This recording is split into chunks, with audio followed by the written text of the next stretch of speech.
아, 이거 뿜뿜 이거 해야 되나요? 새삼 직무에 대한 자부심 뿜뿜. 아, 감정을 담아봐요.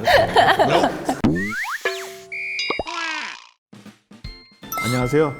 퍼시스 오피스 개발팀에서 공간 솔루션 파트장을 맡고 있는 유태희입니다. 퍼시스 상품기획 팀에서 팀장을 맡고 있는 김태희입니다. CDJ 의자 디자인 팀에서 디자이너를 맡고 있는 저희는 장분들과는 다르게 일꾼 오치관 디자이너입니다. 퍼시스 사무환경 연구팀에서 리서치를 담당하고 있는 박지수입니다. 퍼시스의 최초의 시스템월 제품을 참여를 했고요. 처음에는 시리즈로 입사를 해서 의자 제품을 개발했었습니다. 퍼시스에서 베스트셀링 시리즈인 이네이블 시리즈에 대한 기획 초반에 참여를 했고요. 모션 데스크, 컴퓨터 데스크, 철제 책장, 학생방 시리즈 같은 제품들을 기획하고 출시까지 진행했습니다. T50 라이트라는 제품과 그리고 또 마블 제품 시리즈에 좀 참여를 했고요. 그리고 그 이후에 지금 현재도 많은 프로젝트가 진행 중에 있습니다. 사실 제가 그렇게 마블을 좋아하는 편이 아니었어가지고 솔직히 말씀드리면은, 그래서 캐릭터에 대해서 사실 잘 몰랐던 부분이 많았는데 저희 각자의 캐릭터들이 어떤 역할을 하는지도 조금 스터디가 필요했던 점이 좀 어렵지 않았나 싶었습니다. 그리고 가장 좋았던 점은 아무래도 기존에 하던 제품이랑은 좀 다르다 보니까 좀 색다른 경험이 될 수 있었다고 생각합니다. 사무환경 연구를 이루는 많은 요소들을 연구하고 분석하는 업무라서 제품 제작에 직접적으로 참여를 하진 않습니다. 먼저 연구, 그 다음에 상품 기획, 제품 디자인, 엔지니어링, 그리고 제품 양산, 이렇게 프로세스를 거친다고 봐주시면 됩니다. 사무환경 트렌드 전반적인 요소들을 먼저 연구를 하고 컨텐츠를 제작을 해요. 그 후에 이제 그 컨텐츠 기반으로 상품 기획팀에서 필요한 제품을 생성을 해주시고, 그 다음 뭐 디자인, 엔지니어링 이런 양산 프로세스로 넘어가게 됩니다. 디자인에 관해서는 디자이너이신 치관님께서 더 설명을 잘 해주실 것 같아서 조금 더 자세히 설명해 주시면 좋을 것 같습니다. 네, 제가 디자인 쪽 디자이너로서 디자인이 어떻게 되는지 좀 소개해 드리겠습니다. 사실 많은 분들이 그냥 디자인 하면은 스타일링만 한다고 생각하시는 분들이 많은데, 스타일은 사실 약간 디폴트, 기본이고 그 외에도 상당히 많은 업무들이 좀 진행이 됩니다. 이러이러한 제품이 필요할 것 같다라고 저희한테 공유를 해주시면은 그 기반으로 이제 컨셉을 잡고 핸드 스케칭, 그리고 디지털, 손으로 그리기도 하지만 디지털 디바이스를 써서 그리기도 합니다. 참고로 저희 팀에 오시면은 디지털 디바이스가 따로 지급되니까 그 부분도 참고 부탁드립니다. 그리고 그 이후에 이제 3D 모델링을 진행을 하고요. 풀 스케일 이제 디자인 목업을 진행을 하고요. 제가 지금 보여드려도 되나요? 실제로 이제 이 디자인이 어떻게 보일까라는 거를 좀 판단하기 위해서 이렇게 두 가지 디자인 시안으로 일단 만들어졌었고요. 사용자 테스트 진행 후에 디자인을 이제 엔지니어한테 이관을 하고, 이관을 한 후에도 저희 팀에서는 이제 CMF 담당을 하고, 이제 그 후에 최종적으로 이제 문서화 작업을 해서 이제 공식화 시키는 작업으로 이제 피날레를 맞이합니다. 사실은 저렇게 디자인이 오게 되면 엔지니어 입장에서는 참 많은 협의를 했지만 실제 이거를 현실화시키기 위해서는 많은 노력들이 필요합니다.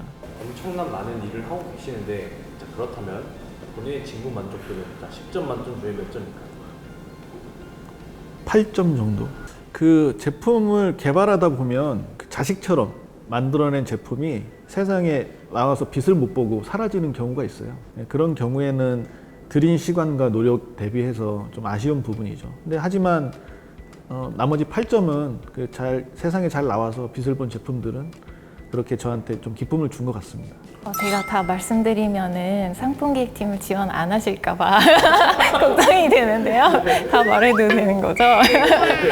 이 상품기획팀은 시작부터 끝까지 제품의 모든 것을 한다고 생각하시면 될 것 같습니다. 제품의 기획과 마켓 리서치 과정에서 시장을 들여다보고 어떤 제품이 필요하다라고 이제 연구소에 발의를 하고, 품질 안정화를 위해 사양을 계속 이게 맞는지 확인하고 검토하고 품질도 체크하게 되는 일을 하고요. 그래서 어떤 사양을 출시해서 시장에 내놓아도 되는지를 최종 결정하면서 그 부분까지 다 하고 나면 이제 제품이 이제 개발이 끝났다고 할 수 있겠습니다. 사무환경 연구가 다른 회사에선 찾아볼 수 없는 좀 특별한 직군인데요.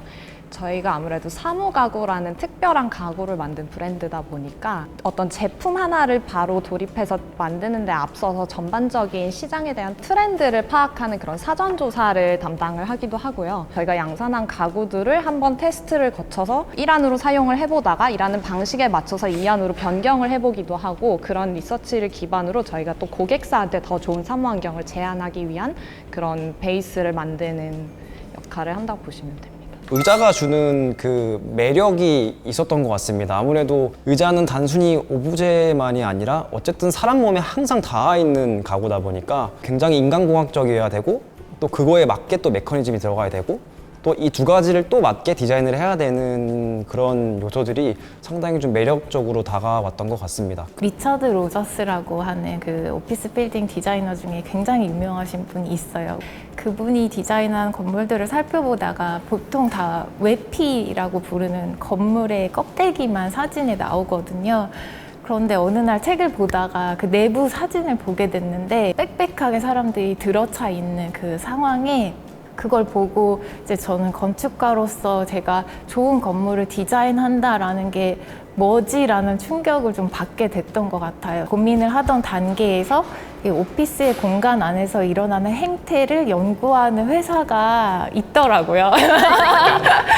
정말 거짓말이 아니라고 아니고 맞습니다.